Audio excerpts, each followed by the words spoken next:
Estimados hermanos y amigos, el tema de hoy es Isaías y la unción para predicar las buenas nuevas. Cuando hablamos sobre el término unción, nos referimos en primer lugar a un rito religioso que consistía en realizar un acto solemne en el que se derramaba aceite sobre la cabeza de una persona o sobre un lugar o cosa para reconocer simbólicamente que lo ungido contaba con la aprobación de Dios para desempeñar un determinado rol religioso o político. Se podía ungir a una persona como rey o como sumo sacerdote, o a un lugar o estructura mueble o inmueble como objeto destinado al culto, como lo fue el santuario del tabernáculo, transmitiendo con ello a la comunidad la conformidad divina con el recipiente de la unción. Pero en segundo lugar, la unción ritual era sólo un símbolo de otra unción de carácter invisible, la del Espíritu Santo. Esta obra era la verdaderamente importante e imprescindible para garantizar la instrumentalidad divina de lo ungido, sin que ello implicase el acatamiento y sometimiento humano a la acción divina. Saúl nunca quiso reconocer la unción de David como rey de Israel. El pueblo de Israel generalmente no aceptó a los profetas enviados por Dios. Pero veamos cómo la unción del Espíritu es necesaria para servir a Dios, para predicar las buenas nuevas, para cualquier cosa que Dios disponga de sus siervos. La unción del Espíritu es necesaria para predicar las buenas nuevas. El profeta Isaías fue ungido por el Espíritu Santo para predicar las buenas nuevas a Israel. Todo verdadero profeta o siervo de Dios es ungido por él para anunciar su palabra. En Isaías 61:1 se dice: el Espíritu de Jehová, el Señor, está sobre mí, porque me ungió Jehová, me ha enviado a predicar buenas nuevas. El siervo de Dios debe ser ungido por él, por Dios, como también lo fue Zacarías, segundo de Crónicas 24:20. El Espíritu vino sobre Zacarías y les dijo: así ha dicho Dios.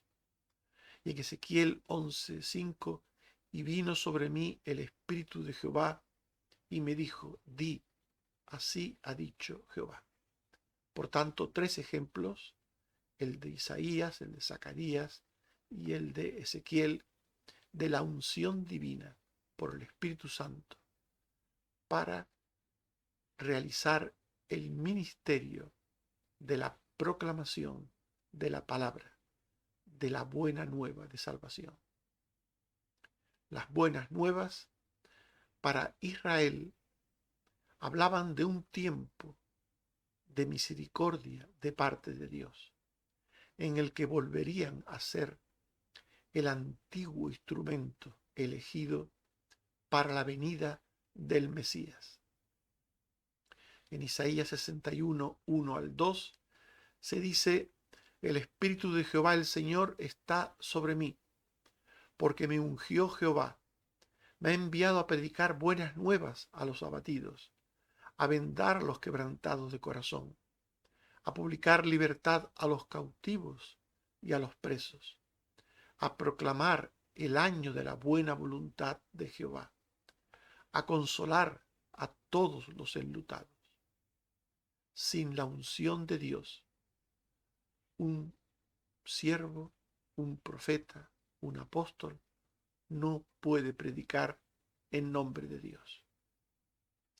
En Isaías 61, 3 al 4, continúa diciendo el profeta Isaías: a ordenar que los afligidos de Sión se les dé gloria en lugar de ceniza, óleo de gozo en lugar de luto, manto de alegría en lugar del espíritu angustiado, y serán llamados árboles de justicia, plantío de Jehová.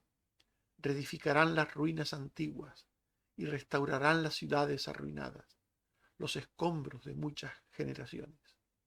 Sin la unción de Dios no se puede hacer ninguna obra en su nombre, sea la de proclamar la palabra o cualquier otra cosa. Pero sobre todo, los profetas hablaron de la salvación a través del Mesías que había de venir, para traer justificación eterna del pecado y para ser un linaje bendito universal. En Isaías 61, 7 al 9 se dice: en lugar de vuestra confusión y deshonra os alabarán, y tendrán perpetuo gozo, porque yo, Jehová, afirmaré su obra, y haré con ellos pacto perpetuo, y la descendencia de ellos será conocida entre las naciones, y sus renuevos en medio de los pueblos. Todos los que lo vieren reconocerán que son linaje bendito de Jehová. Este era el mensaje principal de los profetas: la salvación por medio del Mesías. No olvidemos que cualquier otra forma de salvación era temporal y terrena. La salvación de una guerra, la salvación de una adversidad, todo eso son formas de salvación, pero son todas terrenas y temporales. Mientras que la salvación venidera, la salvación que obraría el Mesías, era una salvación eterna, una salvación para siempre. El Mesías que vendría sería ungido por Dios para anunciar las buenas nuevas de salvación. Las mismas palabras del profeta Isaías hablaban del Mesías y de su obra redentora. El texto que hemos leído y volvemos a leer de Isaías 61, 1 al 2 dice: el Espíritu de Jehová el Señor está sobre mí, porque me ungió Jehová. Me ha enviado a predicar buenas nuevas a los abatidos, a vendar los quebrantados de corazón, a publicar libertad a los cautivos y a los presos apertura de la cárcel, a proclamar el año de la buena voluntad de Jehová. Estas palabras fueron dichas sobre el profeta Isaías, pero también fueron dichas con respecto al Mesías que habría de venir, como nos confirma Lucas 4, 16 a 18. Vino a Nazaret, donde se había criado, y en el día de reposo entró en la sinagoga, conforme a su costumbre, y se levantó a leer, y se le dio el libro del profeta Isaías.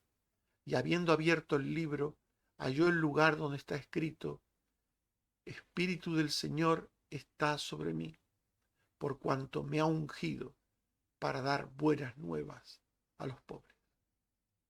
Por tanto, estas palabras se cumplieron en Cristo Jesús.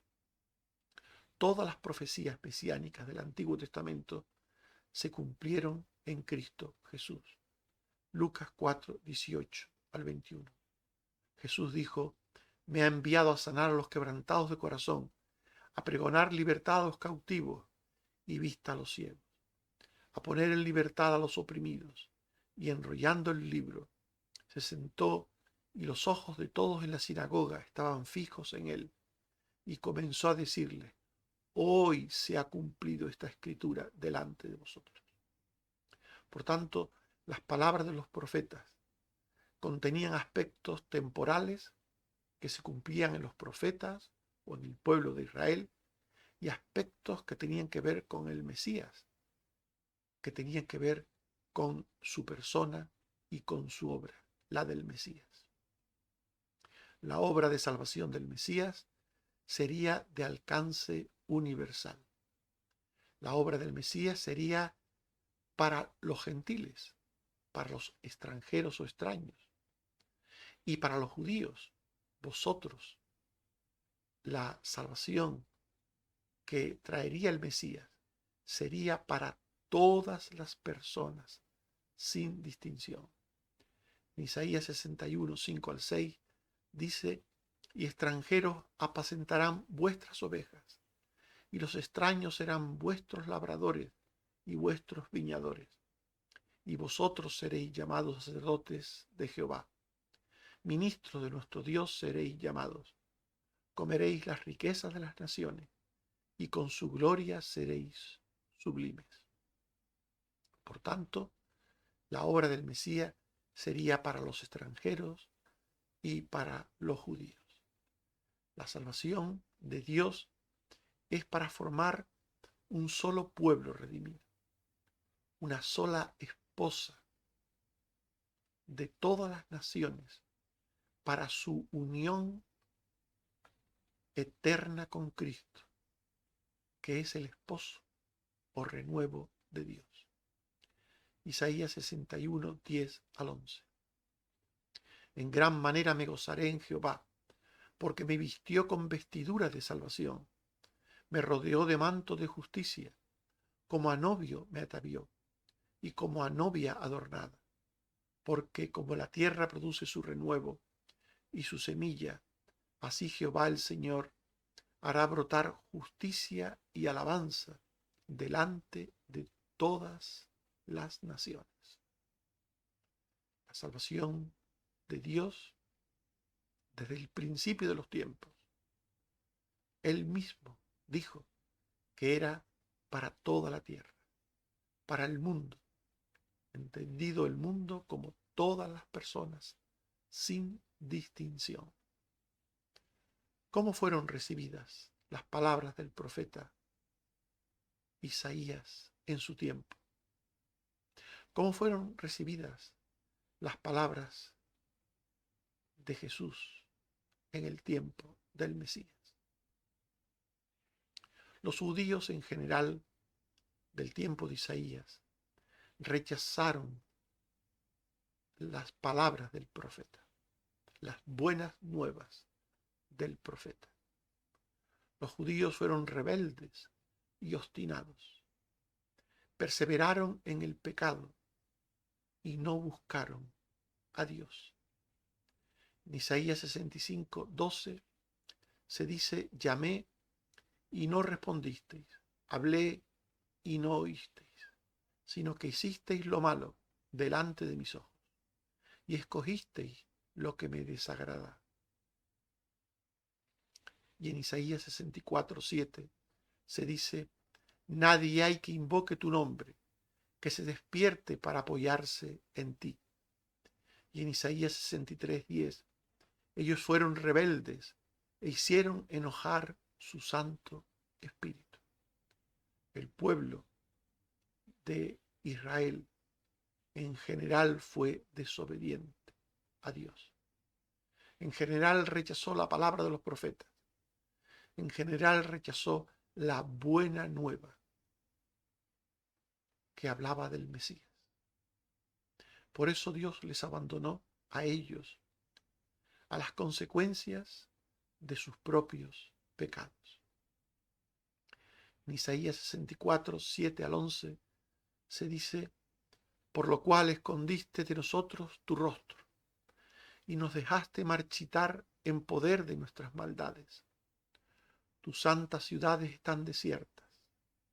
Sión es un desierto, Jerusalén una soledad, la casa de nuestro santuario, en la cual te alabaron nuestros padres, fue consumida al fuego, y todas nuestras cosas preciosas han sido destruidas. El pueblo rechazó a Dios y Dios les abandonó a las consecuencias de sus pecados. Aunque hay que decir que siempre hubo algunos pocos que creyeron, algunos pocos que fueron salvos, lo que la Biblia reconoce como el remanente escogido, un remanente de gracia. En Isaías 64, 5 y 65, 1 al 2 se dice: saliste al encuentro del que con alegría hacía justicia, de los que se acordaban de ti. Fui buscado por los que no preguntaban por mí, hallado por los que no me buscaban, gente que no invocaba mi nombre. Extendí mis manos a pueblo rebelde, el cual anda por camino no bueno, en pos de sus pensamientos. Por lo general, el pueblo fue rebelde, seguía sus propios caminos y pensamientos, pero hubo unos pocos, un remanente, que con gozo, con alegría, se acordó de Dios, buscando a Dios en el presente y también buscando a Dios en el futuro por el Mesías. Por eso Dios nunca dejó de hablar de sus buenas nuevas sobre la salvación venidera, nunca. En Isaías 62, 1 al 2, se dice: por amor de Sión no callaré, y por amor de Jerusalén no descansaré, hasta que salga como resplandor su justicia, y su salvación se encienda como una antorcha. Entonces verán las gentes tu justicia, y todos los reyes tu gloria, y te será puesto un nombre nuevo, que la boca de Jehová nombrará. Dios insistió en enviar a sus profetas. Insistió en que éstos hablasen de la buena nueva de salvación por el Cristo, por el Mesías.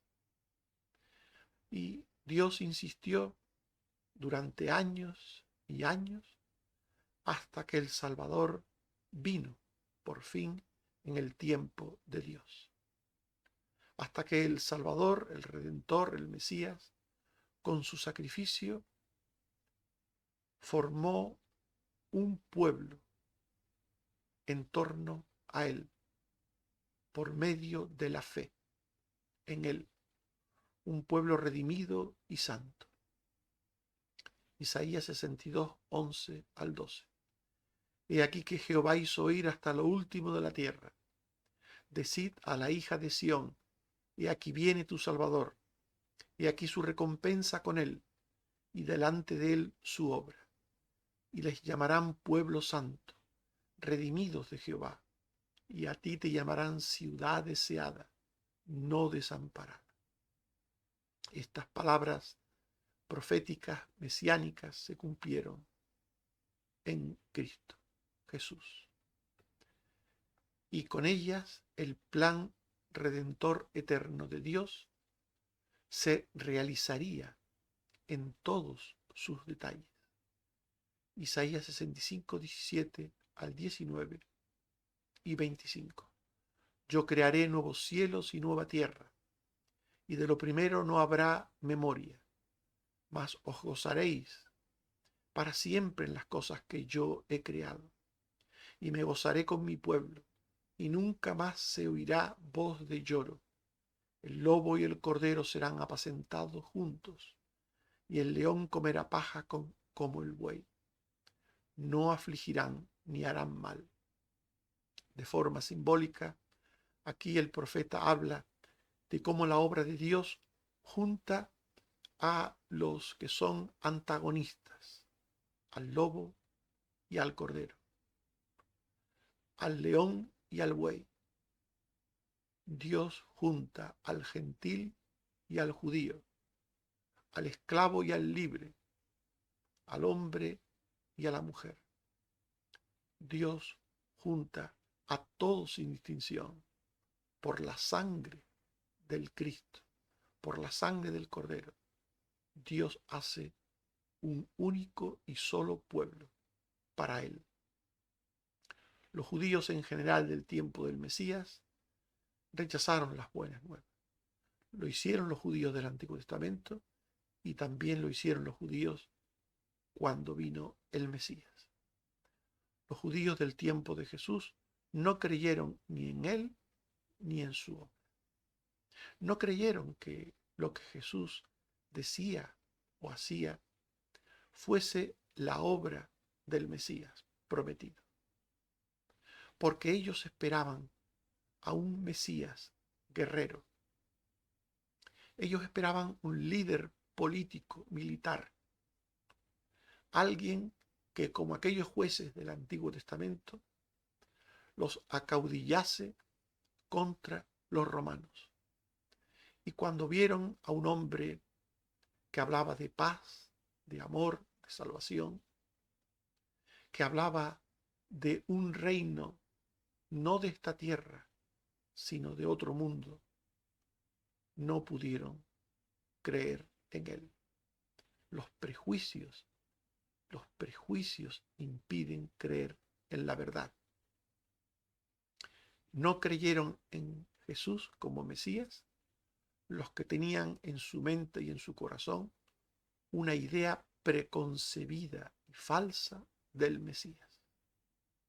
Ni siquiera los cercanos a Jesús, su familia, sus amigos, sus vecinos, creyeron en él. Lucas 4, 22 al 24. Todos daban buen testimonio de él y estaban maravillados de las palabras de gracia que salían de su boca. Y decían, ¿no es este el hijo de José? De tantas cosas que hemos oído que se han hecho en Capernaum, haz también aquí en tu tierra. Y añadió Jesús, de cierto os digo, que ningún profeta es acepto en su propia tierra. Por eso no es de extrañar que los judíos no solo rechazaron a Jesús, su palabra, sino que procuraron su muerte. En Lucas 4, 25 al 30 se dice, muchas viudas había en Israel en los días de Elías, pero a ninguna fue enviado sino a una. Y muchos leprosos había en Israel en tiempo del profeta Eliseo, pero ninguno fue limpiado, sino Naamán. Al oír estas cosas, se llenaron de ira, le echaron fuera y le llevaron hasta la cumbre del monte para despeñarle. Los judíos del tiempo de Jesús le rechazaron, procuraron su muerte. Tenían los ojos vendados por sus propios pecados. Tenían los ojos velados por sus propios pecados. No entendían las palabras del Antiguo Testamento sobre el Mesías.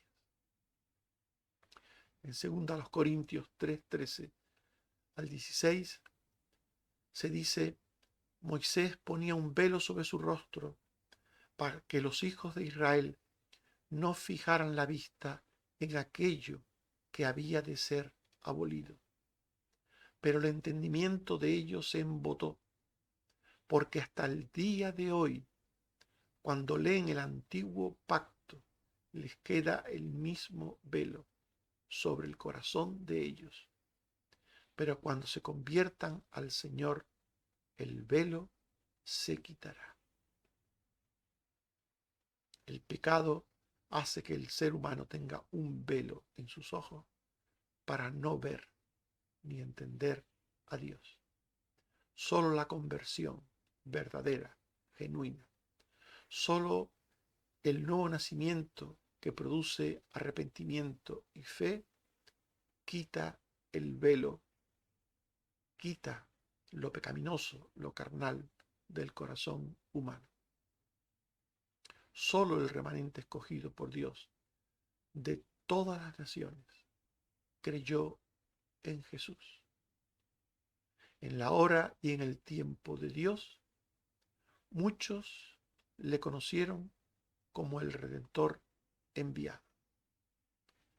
La predicación de Isaías no fue en vano. La predicación de Jesús no fue en vano. aunque ciertamente muchos rechazaron al profeta Isaías y a otros profetas, y aunque ciertamente los judíos rechazaron a Jesús, sin embargo, la palabra de Dios no volvió a él vacía. En Juan 17, 1 al 3, habló Jesús y dijo: Padre, me has dado potestad sobre toda carne, para que dé vida eterna a todos los que le diste. Y esta es la vida eterna, que te conozcan a ti, el único Dios verdadero, y a Jesucristo, a quien has enviado. Jesús es la vida eterna. Y todos los que conocieron a Jesús, conocieron la salvación. Todos los que creyeron en Jesús, entraron, poseyeron la salvación. Todos los que el Padre dio al Hijo, fueron redimidos por el Hijo. Juan 17, 6 al 9. He manifestado tu nombre a los hombres que del mundo me diste. Tuyos eran y me los diste, y han guardado tu palabra. Porque las palabras que me diste les he dado, y ellos las recibieron, y han conocido que salí de ti, y han creído que tú me enviaste. Yo ruego por ellos, no ruego por el mundo, sino por los que me diste. Así pues, sí hubo fruto en la predicación del Mesías. Sí hubo fruto en la obra del Mesías. Y este fruto inicial y primero, todos los que creyeron en Cristo, el Redentor, a su vez extendieron la buena nueva para salvación a todos los escogidos de Dios, de todos los tiempos, de todos los lugares.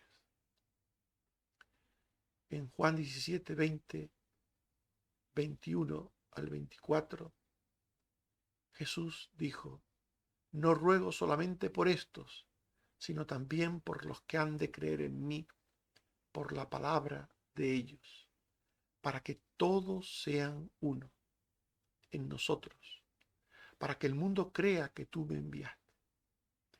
Padre, aquellos que me has dado, quiero que donde yo estoy, también ellos estén conmigo, para que vean mi gloria que me has dado.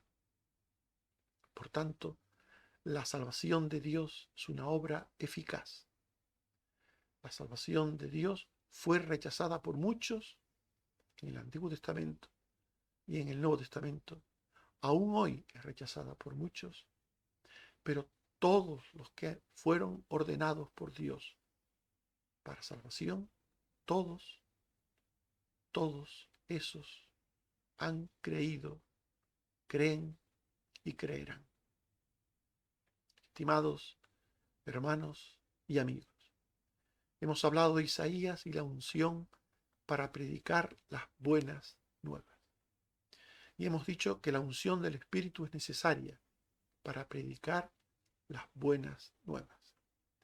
El profeta Isaías fue ungido por el Espíritu para predicar buenas nuevas a Israel, para restablecerlo como el pueblo cauce para la venida del Mesías. El Mesías que vendría sería también ungido para anunciar las buenas nuevas de salvación para todas las personas del mundo que creyeran en Él y en la obra de muerte y resurrección que había realizado. ¿Cómo fueron recibidas las palabras del profeta en su tiempo? ¿Y cómo fueron recibidas las palabras de Jesús, el Mesías, en su tiempo? Los judíos en general del tiempo de Isaías rechazaron las buenas nuevas. Solo algunos fueron salvos, el remanente escogido por gracia para ser casa de David. Los judíos en general del tiempo del Mesías rechazaron las buenas nuevas, pero el remanente escogido por Dios de todas las naciones sí creyó en él. Aún hoy, muchos siguen creyendo por la gracia de Dios en Cristo. Hechos 13, 47 al 48.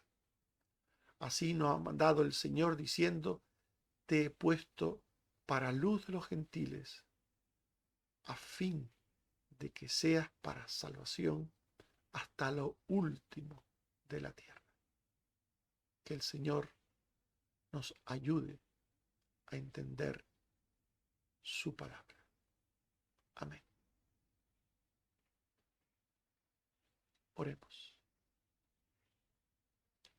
Señor, te damos gracias por tu palabra, porque ella es una palabra viva y eficaz, porque tú la traes a través de personas ungidas por tu Santo Espíritu, en los cuales tu poder actúa, haciendo que esa palabra sea oída por todos los que en tus planes eternos, desde antes de la fundación del mundo, diste a tu Hijo para que los redimiera. Gracias, Señor, porque sabemos que tu palabra nunca vuelve a ti vacía. Ayúdanos a creer en tu palabra y a proclamar tu palabra. Gracias, Señor, también porque sigues cuidando a los enfermos. Te suplico, Señor, una vez más, por Juan Manuel Portillo, que tú le ayudes, Señor, a terminar de recuperarse de su operación. Ayúdale, Señor, y a su familia. También te suplico por Yeya, Señor, que ella termine de recuperarse de sus problemas diversos que ha tenido y aún tiene. Que bendigas también, Señor, a Cristina en la recuperación de su accidente, que te termine, Señor, de consolidar esa fractura. También te suplico por Carmen Rosa, que la ayude, Señor, en esta fractura que ha sufrido en estos días, y que le des salud y paz y consuelo. También por Carmen Teresa, bendícela, Señor, ayúdala. Por Susana, también ten misericordia de ella. Por Yoli, Señor, por Carlos, por los hijos de Antonio y de Bárbara, por ella misma, por su enfermedad. Ayúdala, Señor. Ayuda también a Toño en sus problemas de salud. Guárdale, Señor, del mal y del maligno. Bendice a Tomás en la operación que tiene por delante. Bendice, Señor, también a la familia de Ángeles y de Maribel y a Patricia. Ayúdala, Señor, a recuperarse también de su lesión. Y a todos, Señor, los que tenemos enfermedades crónicas, ayúdanos, Señor, a superar esas enfermedades. A los que por razones diversas padecemos diferentes achaques, ayúdanos, Señor, a seguir adelante en las fuerzas que vienen de ti. Bendito seas, oh Padre, por Jesucristo tu Hijo. Amén. Que el Señor nos bendiga a todos. Amén.